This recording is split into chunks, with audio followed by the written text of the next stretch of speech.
Apologies.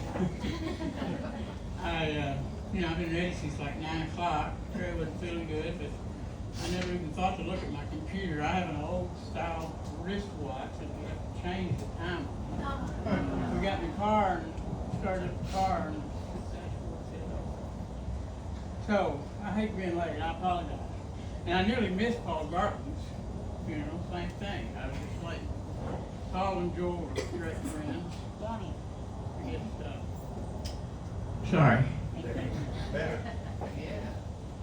So, Joel and I have been friends for 65 years, something like that.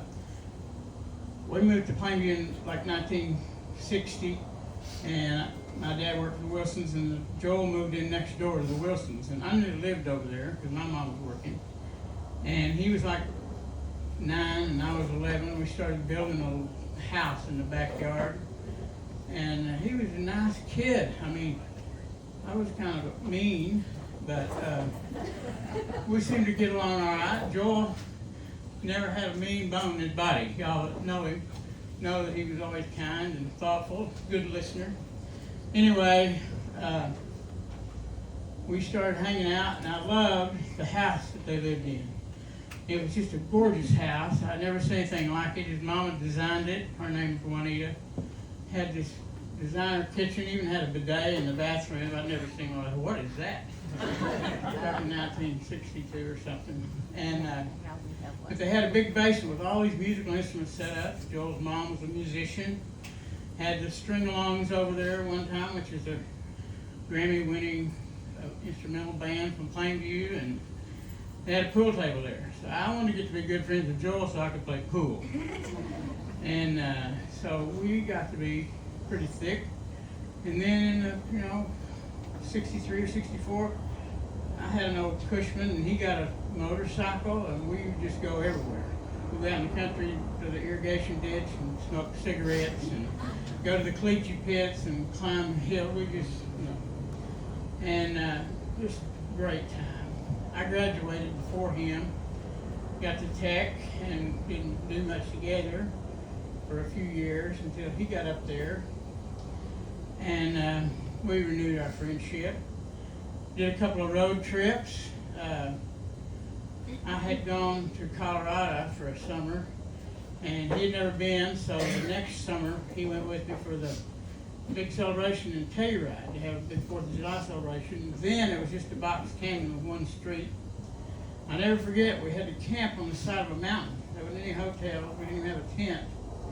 But it was so steep, and Joel said, well, you take this level spot, because I was like 350 in weight, and he's afraid I'd roll down the mountain. And so he slept with his head up. His feet were at least a foot below his head, just because. And we didn't realize how cold it got in the morning. But great time. We saw some guy parachute into the canyon and got caught in the wind, slammed up against the rock. That was interesting. We took another road trip a year or two later to go see Brad on the Navajope Reservation in northern Arizona. Now this was especially interesting because Brad was living in a 32-foot trailer that was about 30 years old. He and his wife had one bedroom and had a water bed that took the whole thing. We slept on the floor. Brad had some fishing gear there, and he said, hey, you guys ought to go fishing. We said, that sounds like a great idea. So we go over to the local pond or a little lake they had there. Oh my gosh, the fishing was great. We each caught like 2 or 3 bass, and we looked up, and here comes this Native American in full uniform. Came up there and said, what are you guys doing? We're fishing. Good, too. He goes, no, it's not good. Do you have a license? I said, what do you mean? He said, you have to have a reservation license. Now remember, this is just like a year or two before Wounded Knee. So this was, our relationship with Native Americans at the time was not good. And he was about our age, early 20s, I would say, but we began to think, well, maybe we're in serious trouble. And he said, yeah, you're arrested. We said, what? He goes, yeah, you don't take our game, you don't take our fish.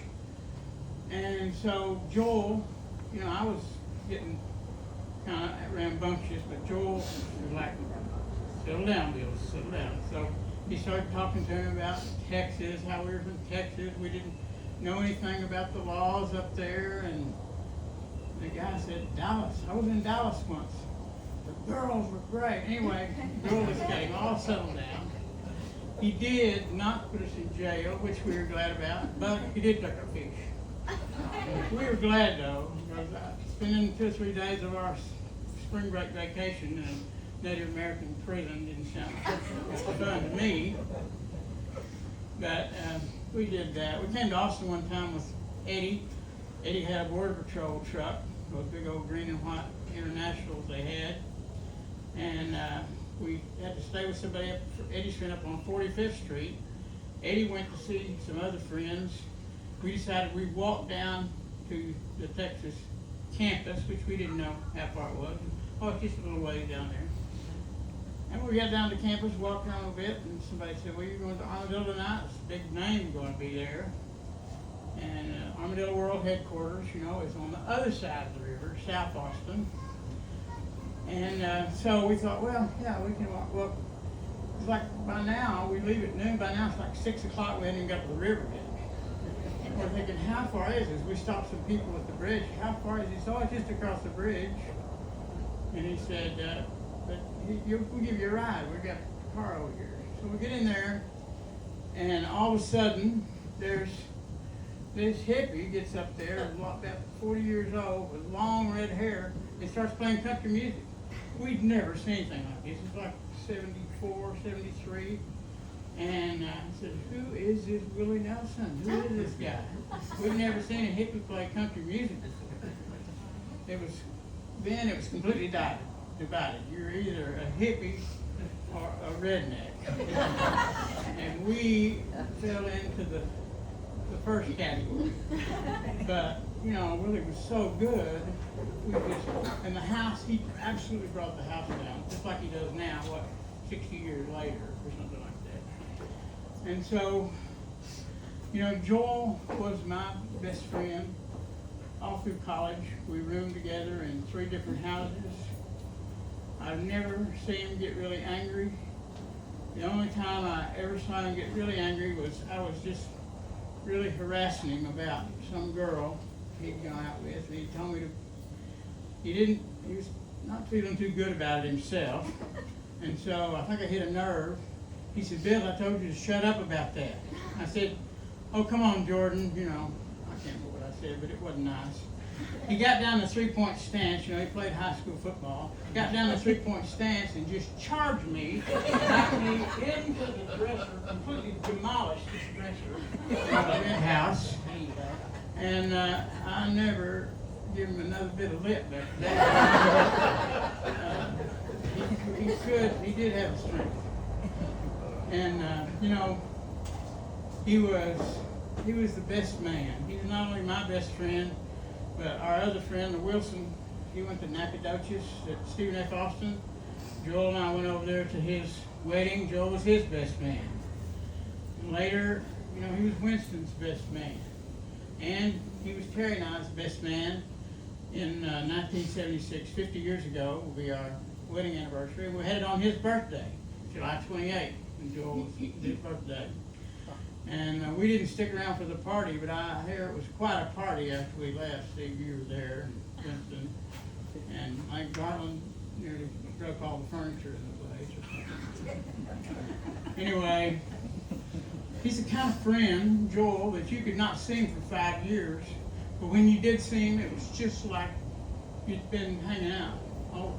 It's just that kind of guy. After I'd been married like a couple years, we had the Willie's Picnic. It was over at the golf course that he bought over there at Bee Cave. And, you know, I wasn't drinking. I had quit. And, you know, I was drinking my tab and everything, and they were just, everybody having a great time. That was the first time I saw him after our marriage. And then 4 or 5 years later, he said, Bills, he said, you got to go with us to Jazz Fest.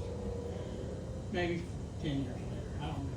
30 years ago, anyway, because he and Gartland and I and Steve went to Jazz Fest every year in New Orleans for 30 years. And it was just like every time I'd see him, it would be like, oh my I may not have seen him in a year or 6 months, but it was just like same as always, just great friends.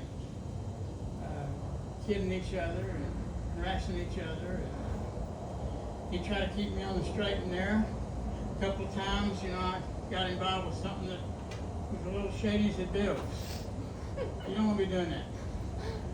And, I never saw him go to church other than for his wedding, but he was, in his heart, the epitome of what a Christian should be.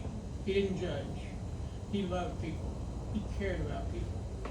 He cared about all my kids. He met them all at Jazz Fest, most all over here. And he loved Terry. Terry loved him. She thought she picked the wrong guy, I think. But I love Joel. It was so hard to see him in the last couple times I saw him because he was so different. But I love the man. He was good for everybody he came in contact with. He was kind. He was generous. He cared.